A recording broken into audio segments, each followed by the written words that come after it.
Alright, here's how to fix a leaky air mattress or inflatable without using tape or glue, which obviously didn't work for me, as you can see and hear. The air is still coming out faster than a politician changes his mind.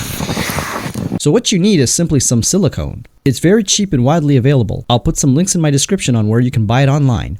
So I'll sit on the air mattress and add some pressure so the hole is fully in action, and we can plug it up by squeezing some silicone in and around the hole.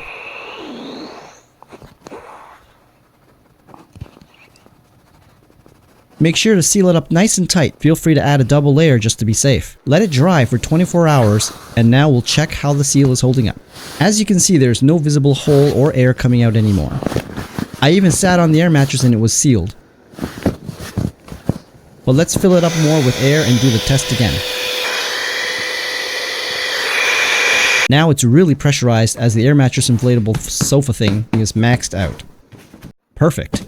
It's sealed tight, no air coming out. And that's how you fix a leaky air mattress sofa inflatable without using tape or glue. If you found the solution helpful, please like, share, and subscribe to support my channel and for more content like this. Thanks for watching, and see you in the next one.